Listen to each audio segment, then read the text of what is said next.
we have this document that I've given you, and it basically is sort of a template that you would otherwise later fill out after you've done the HTML stuff. And it's a way for us to have something to start with. It's an outline form, because HTML is going to be very much dependent on nesting and having kind of a hierarchy of meaning and its semantic tags.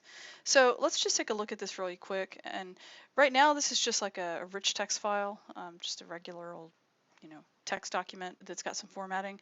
And the formatting visually helps us understand a little bit about what's going on. So at the very top where it says, "Hi, I'm so-and-so, welcome," that kind of indicates to us that that is one of the most important things about what we're about to read in this page, in that it is first and foremost on the page, for one thing. Secondly, it is bigger and bolder than everything. So we have some visual cues about it being more dominant than everything else. And then there's this little aside underneath it. And then next is something that says a little bit about me. And you can see that the next, like the second largest things are a little bit about me, my goals, and miscellaneous stuff. Those would be sort of like the second level of important headings. And then nested underneath each of those, there are some other slightly larger headings than the rest of the text. Like under a little bit about me is my interests and places I'd love to live. And then under goals, we have immediate and long term. And then under miscellaneous stuff, we have quote for the day and definition list, recipes for, and then success and happiness. So it's just kind of like a general outline. And then underneath those, we've got some lists and some block quotes and things like that. So I just want to show you that we look at something like this and we automatically see some kind of order to it because it has some visual meanings. Well, HTML in its structure, it's not about visual stuff necessarily. It's really about the semantic meaning in the tags. So what we need to do is we need to figure out like kind of how to block this stuff out so that we could say, all right, well, if we're going to be able to push things around on the page visually, then if somebody's blind or if a search engine is looking at the website, then those things like a screen reader or search engine need to also be able to get some kind of semantic meaning out of it without having to visually see it, right? So that's what the tags are all about. So let's visually block it out, and then we can translate our visual blocking of meaning into semantic tags. So first of all, what I would suggest is, if you wanted to sort of follow along with me and think about this in the same way, is you could print this out on a piece of paper. And if you have a printer, or you could print it at school or something, and then you take some colored pencils or even markers or something like that and kind of draw some boxes around these areas.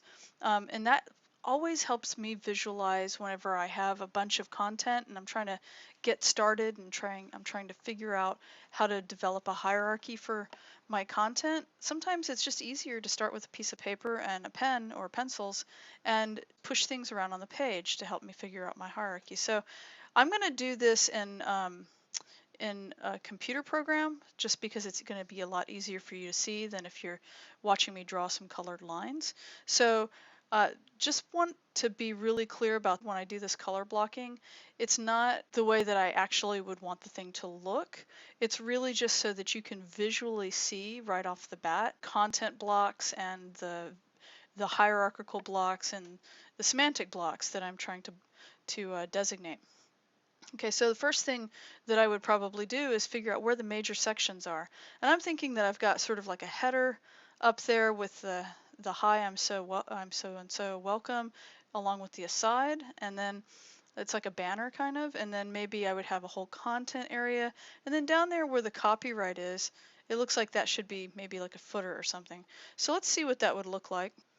Okay, so what I did was I just made some black boxes and I made the text white. So the black boxes indicate at the top, you can see that that's a separate area, and that would be like your banner. And then the next long section would be like a main content area. And then the blue section would be like your footer, okay? Now, if within those areas, we still have to keep organizing in a nested way. So I'm thinking that the next thing I would want to do is sort of break up these content areas into articles. So if I were to turn on my color blocking for articles, you can see what we have up in the banner section is we've got the "Hi, I'm so-and-so" and an aside. Okay, and then we move down to the major content area, which you can see because of the break in the black, right? So we have a whole new section now.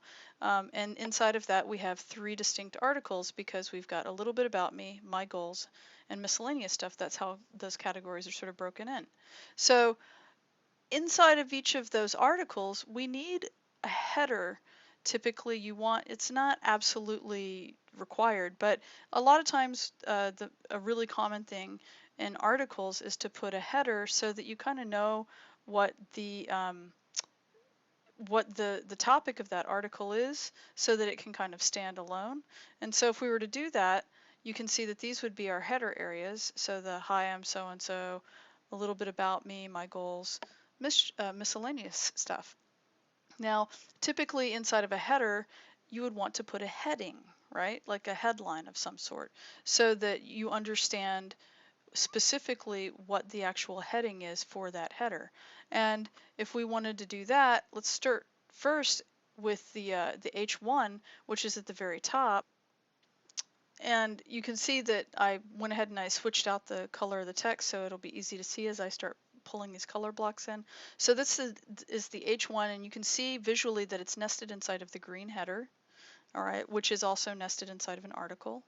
And then the next thing that I would want to go ahead and do is make sure that all of my other headers have headings, and those would be H2s because we already have an H1 on the page. Now technically with HTML5 you can have more than one H1, but it is still a best practice. Most people would still say that it's a best practice to only have one H1 on the page. It kind of just depends on who you talk to, but anyway, it's not absolutely a no-no to have more than one H1 on a page, but we're going to do a best practice and keep one H1 on the page. And then all those H2s would sort of, in meaning, they would be nested under the title of Hi, I'm so-and-so, welcome. And it makes sense that a little bit about me, my goals, and miscellaneous stuff would be sort of subcategories of, you know, here's who I am, welcome to me, right? Okay, so those are the H2s that are inside of those other article headers, okay? And then each of those sections have other subsections. So for instance, a little bit about me, you would see that it has my interests and places I'd love to live, and then also my goals has immediate and long-term as categories. And then under miscellaneous stuff, we have quote for the day and recipes for whatever, okay? Now, each of those things are going to also have, not necessarily nested, but semantically, if a search engine or a screen reader sees an H2 and then immediately it sees something that's not a heading, like a paragraph or a list or whatever, it knows that it sort of fits within the realm of that heading. Sort of like if you were to read a newspaper article and you saw a heading, you would know that the paragraph text underneath it should go with that heading, right? That makes sense.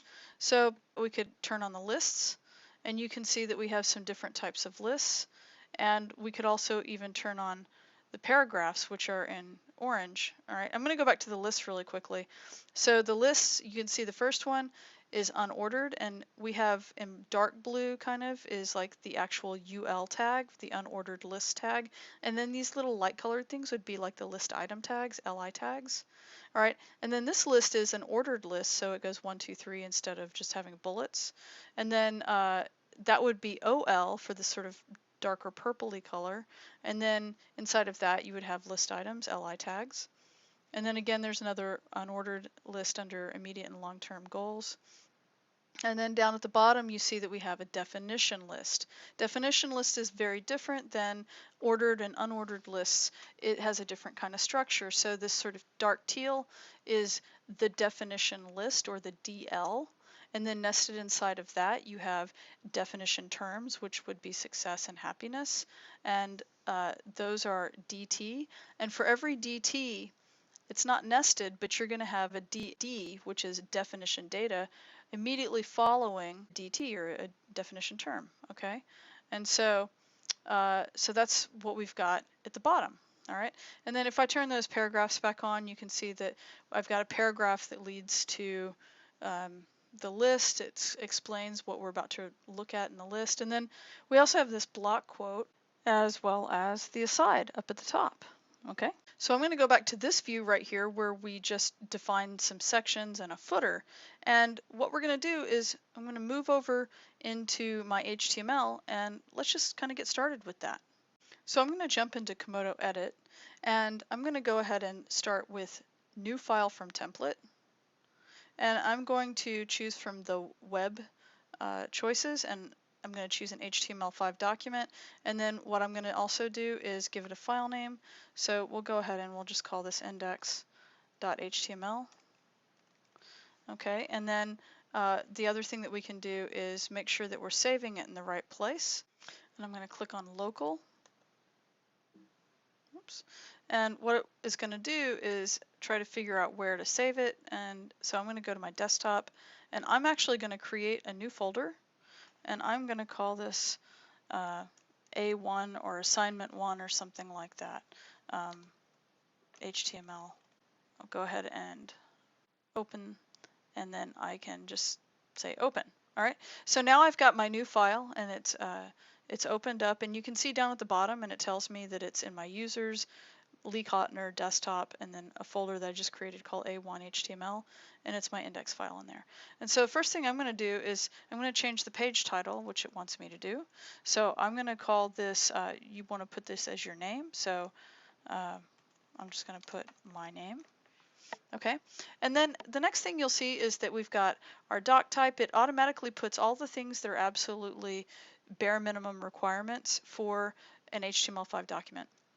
So as a doc type of HTML, which is the HTML5 doc type, we have open and close HTML tags, and then inside of that we have our head nested, and then we have the body nested, and then in the head we have the title.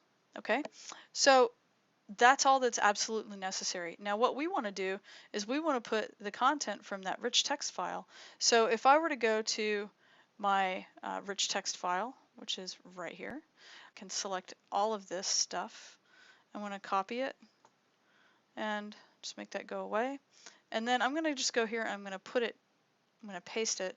And you'll see that it looks okay, sort of, you know, in the body part, but watch what happens when I save this. If I go to look at it in a preview, I'm going to go ahead and look at it in Chrome, and we're going to preview the file. And you see automatically one of the first things that it does is it just runs everything together. Well, that is exactly what we don't want to happen.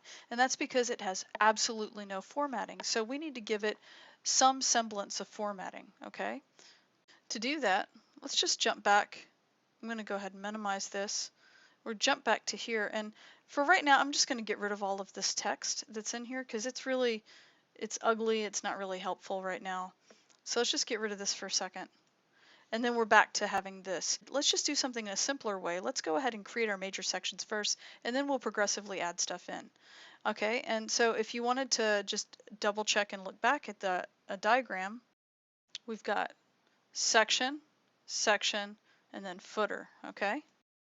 And if I come back here and I put my cursor right after body and I hit return, you see it auto indents for me. So let's just type this really fast.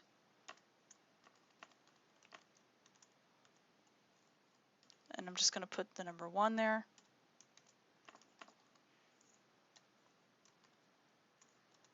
Put the number 2 there.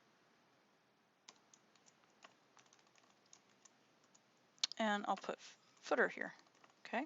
And just so it's really, really clear for me, I'm just going to put some separations here between the sections. All right. And the other thing I could do is I could comment this out, but let's just save this real quick and let's test this and we'll comment it out in just a moment. And I'm going to hit refresh. And you see here it is looking at section as block level elements, which is why this drops down to the next line. So we've got 1, 2, and footer. And at this point, I'm gonna go ahead and end the demo and move to the next set of demos where we're going to start to put some content in those sections.